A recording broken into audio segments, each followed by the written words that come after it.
Hey guys, what's up? Welcome back. Today's video is not only a reading vlog, but also a challenge because I'm going to try to make myself cry.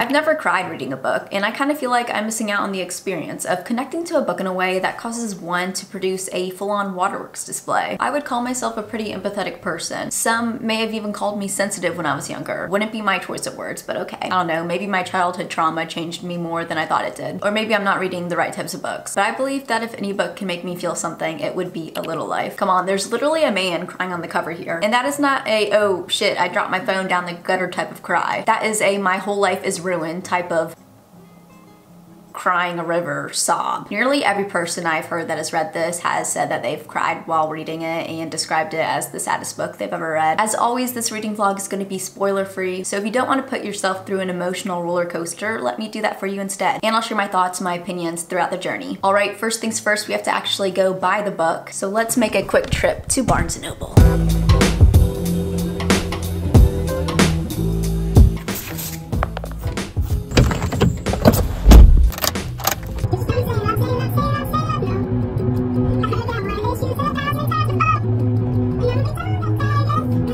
Thank you, tree, for blocking my beautiful shot. Also, there's a lady right there. Made it to Barnes & Noble. The goal is to get in, grab A Little Life, look around, maybe a little bit, get out. I don't need to buy any more books. Do I have faith in me?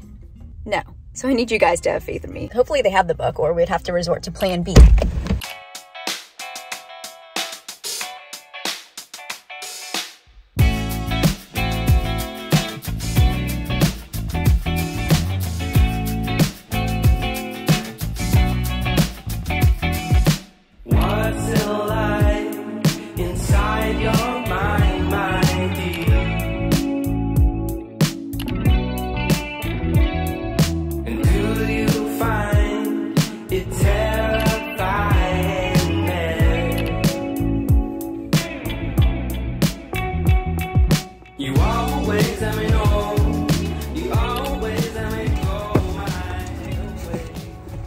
Did we acquire the goods? Yes, we did. They gave me another bag. That kind of defeats the purpose of a tote bag. I may have got another book while I was in there, but this is a book I've been looking for and haven't been able to find it. I got Better Than the Movies by Lynn Painter, and I believe this paperback version just came out, so that's exciting. And also, since this is YA, it was cheaper. It was only $12.99, whereas A Little Life was $24. Oh my gosh. Also, what did I just get myself into? This book is 800 pages. Oh my gosh. My goal is to read 100 pages a day so that I can finish this in 8 days. I have prepared myself though to dedicate my whole week to this book. I also got these fun highlighters. They're only $5 and they're strawberry scented, but I thought I could use these to annotate with. Alright, so I'm about to get started with A Little Life. You know those books that get a lot of hype, but you know nothing about? Yeah, this is one of those books for me. But it looks like from reading the back that we follow the lives of 4 college classmates as they move to New York in hopes of gaining fame and fortune. And over the decades, their relationship deepened due to their devotion to Jude, a man with his own unspeakable childhood trauma. I'm nervous for what's to come, but I'm mostly excited. So let's crack this open. Love this angle here. No, that's not the front. Here we go. And hope that we don't regret this. The first chapter is called Lispenard Street. I know that's the wrong pronunciation. I'm not a New Yorker. You don't have to come at me, I already know.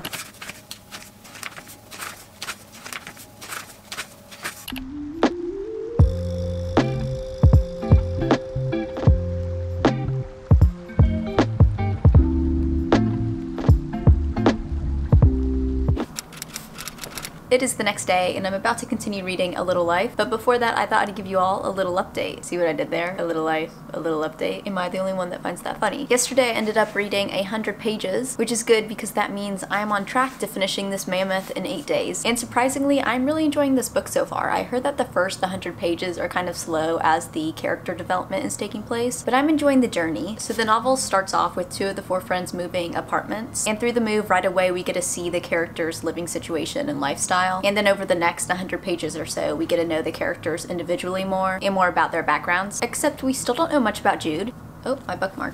All we really know, and you find this out pretty early on, and it's literally on the back of the book, so it's not a spoiler, is that his past was pretty damaging mentally and physically. All four of the friends are like best friends, but Jude and William's friendship specifically is so sweet. They share like a special bond, and the part where William helped Jude one night when he was like in pain melted my heart. We're not even that far in yet, and the author has already made the readers care so deeply about the characters. You know a book is well written when an author can do that so early on, and it feels like we're becoming part of the friendship circle. We're just fifth wheeling it out here.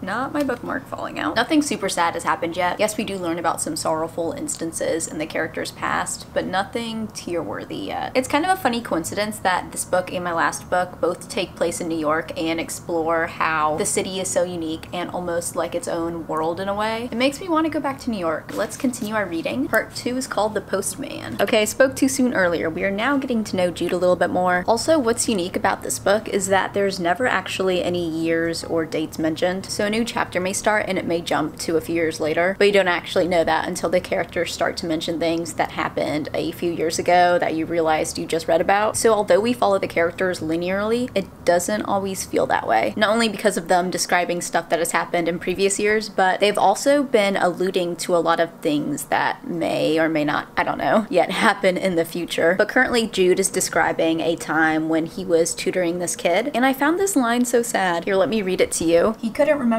being a child and being able to define happiness. There's only misery or fear, and the absence of misery and fear in the later state was all he needed or wanted. 1, that is absolutely beautiful writing. And 2, don't you just feel so sorry for Jude? Typically children are associated with happiness, being carefree, but from this quote you know that Jude's childhood was basically the opposite of that. We're getting little breadcrumbs about Jude's past, and I want the whole loaf, Miss Hanya Yanagihara, but make it gluten-free. I cannot digest gluten properly. Thank you very much. I will need that immediately. It's like you think you know what has happened to him in his past, but then you get new information that completely changes what you thought you already knew.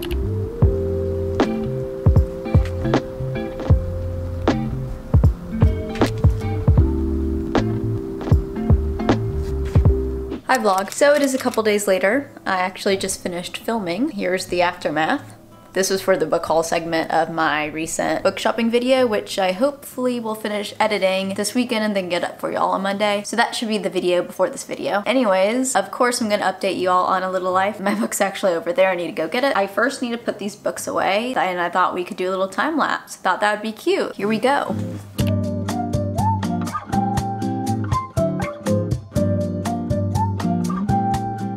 My TBR shelf is so stuffed.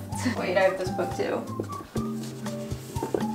I might play around with that, switch it up a little more. Okay, A Little Life update. I have been keeping up with my goal of reading 100 pages a day, which might not sound like much. Maybe it does to some of you, maybe it doesn't, but this isn't a fast read. If you can see that, the words are squished in there. It's a long book. It's a long book. So 100 pages does take a bit to get through. Last night I got up through 306 pages. And although this is taking a while to read, it is not boring. I can't reiterate this enough, but the story is beautifully written and paced. Hanya Yanagihara has an immense, unimaginable amount of talent at using language, but if you're not a character-based novel person, then I would not even recommend looking in this book's direction. Update on the crying, haven't done that yet, though this book is very sad. The journey reading this book is the definition of a roller coaster. In some sections, you'll be at the top of the coaster reading about the character's happy moments, and then the next thing you know, you'll be experiencing whiplash. In or now at the bottom of the coaster reading about all the hardship the characters ensue. Today is day 4, so I'll be getting through another 100 pages sometime today. So I guess I'll update you guys whenever I have an update or when this book makes me cry, whichever comes first.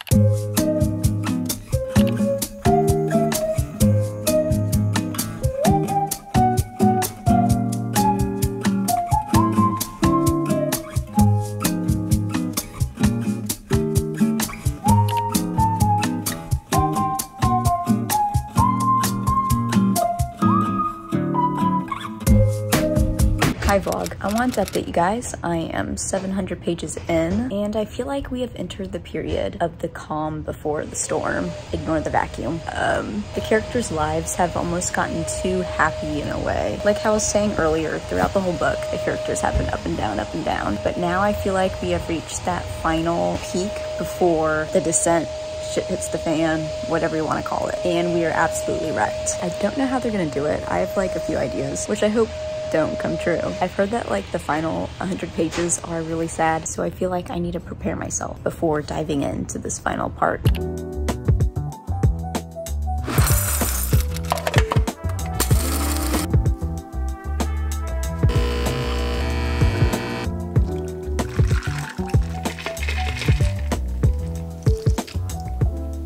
Hi vlog. So, update on A Little Life. I am now on the final stretch. I have about 50 more pages. I have not cried yet. It feels kind of weird updating you on whether or not this book's making me cry, because this is so much more than just a sad book, and I don't want to do this piece of art any disservice, but I guess this whole video is partly centered around whether this book will make me cry or not. Do I think I will cry during the last 50 pages? Probably not, since the past 750 pages didn't break the waterworks. I'm gonna dive into more of why that is later, but it is finally time to finish this roller coaster.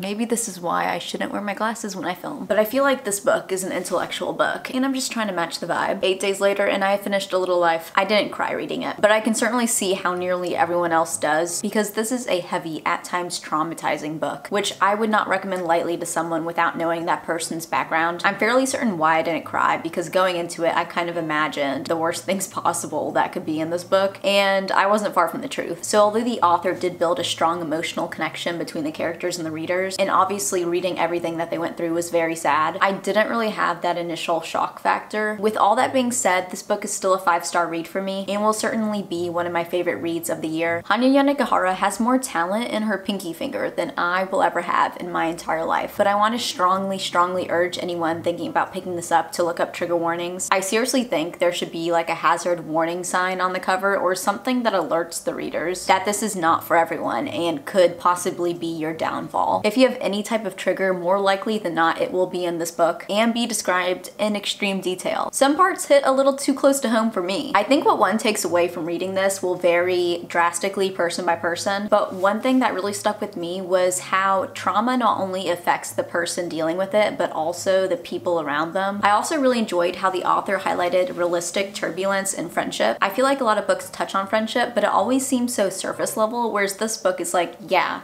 friendship can fucking suck sometimes, but it can also be fucking beautiful. If these characters were real, I feel like I could be friends with any of the 4 friends in here. I love them all. I mean, at times you kind of hate some of them, but then I don't want to spoil anything. Characters were great though, but I will say that Harold was my favorite character. If you haven't read it, he's not one of the 4 friends, but he is a side character. I'm so glad Harold was included. Whenever I read a scene with him, my heart swelled with joy. I also really enjoyed the foreshadowing in this book, which I didn't realize was happening until the last chapter. I love it when you realize something at the end of a book that you realize you should have catched earlier. I don't know about you, but I'm like, Sarah, dumb. You should have saw this coming. Alright, that is gonna be it for this reading vlog. I now should probably pick up a lighthearted, breezy read. So I'm thinking a thriller. I'm literally not joking. I think I will probably pick up a thriller after this. I've just been in a thriller mood recently. Who am I kidding? I'm always in a thriller mood. Anyways, I hope you guys enjoyed this video. If you did, make sure to give it a thumbs up. It really does help me and my channel out a lot. You can also comment, interact, subscribe, all that fun YouTube stuff. I would love to hear your thoughts on A Little Life down in the comments below. I hope you guys are having a fantastic day, and I will see you in my next video.